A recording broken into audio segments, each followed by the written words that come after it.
Well, attention baby boomers, 75% of those diagnosed with breast cancer are 50 years old or older, and the statistics tell us that 1 in 9 American women will develop this disease in her lifetime.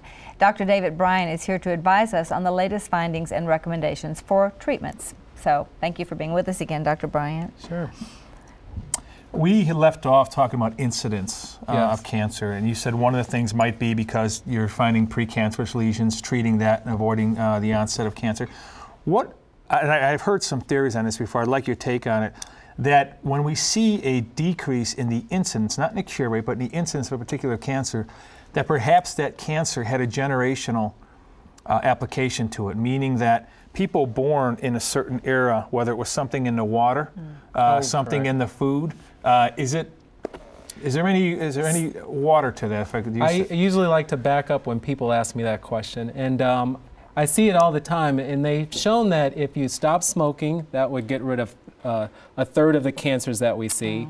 If you stay including healthy, breast cancer? No, well, in general, not breast cancer, but in general. In terms of your body weight, if you stay within a normal BMI or body mass index, you can eliminate another third of the cancers. And if you consider breast cancer specifically, only about 30% of women actually have a family history of breast cancer that develop breast cancer. Yeah, could we just talk about that for a minute? Because, I mean, that's the first familial. question they ask you, you know, is your and actually my mother had breast cancer twice, both breasts 10 years apart. She had many first cousins that died of the disease. And while I don't have any biological daughters, I have one adopted daughter, but I have a niece, and my sister has, you know, and I just really wanted to know if we had this genetic tendency, which is really a mutation of, what is it, the 19th chromosome, I believe it is. The BRCA. Yeah, which is also, interestingly, the same chromosome has the mutation that causes ovarian cancer to run in families. And, you know, I have to say it cost me some money because I had to pay for it out of my own pocket, but I wanted to have that test done. Because it is just a simple blood test. It's just expensive, and I think there's only one place in the country that actually does it, because you have to go in the DNA and all that. But I did have it done, and I don't have the mutation. So now I only have the same risk as the general population of getting ovarian. And also my aunt died of ovarian cancer. So, you know, I thought there's a possibility that this is in my family. But you know, that's the first question they asked you, and it's one of the things that make you at greatest risk is if your mother had it or if your sister had it.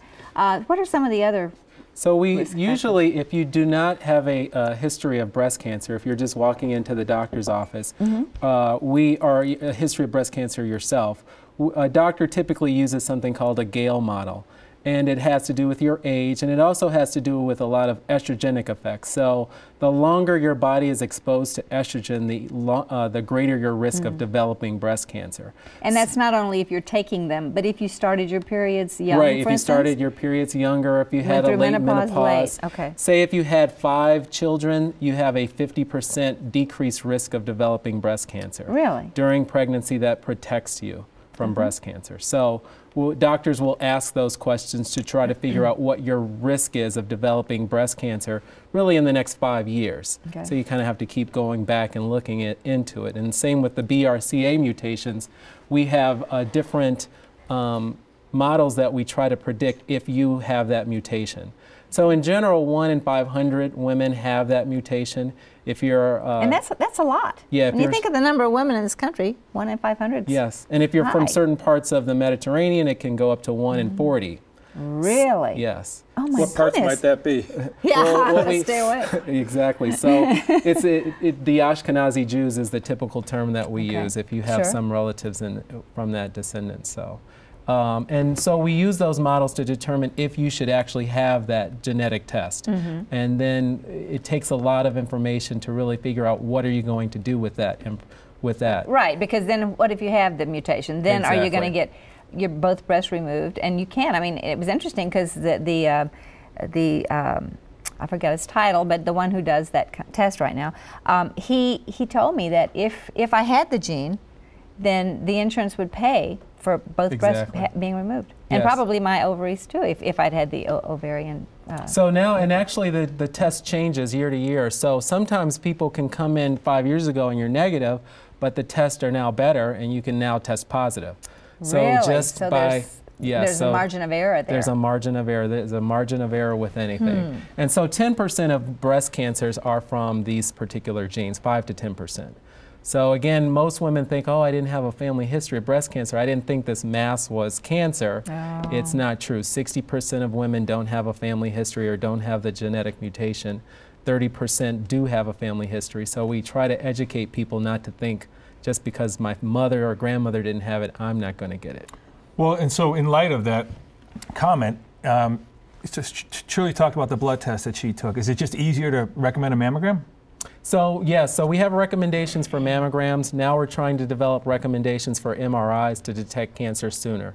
And mammograms, it's a little controversial. Mammograms definitely decrease the breast cancer mortality rate, but it has not been shown, to my knowledge, to decrease or improve your overall survival. Okay. So if you take 1 million women and they all get mammograms when they're supposed to, and another 1 million women and they don't, they all on average live the same amount of time. And as unpleasant as they are, we really need to look into this. The other thing is they're not always conclusive. My mother had both times she had breast cancer, it didn't show up on the mammogram. So, but I want to talk about that more when we come back. Did you have something? Yeah, oh yeah, I'd like to draw a conclusion from what we're saying about mammograms. And MRIs. I want to talk about that too. So for more information on women's health, log on to TLN.com. Of course, click on Balanced Health. And coming up in our healthy cooking segment, a meatloaf so tasty that it may convert a few vegetarians out there. And after the cooking segment, we're going to have more with Dr. Bryant, so don't go away.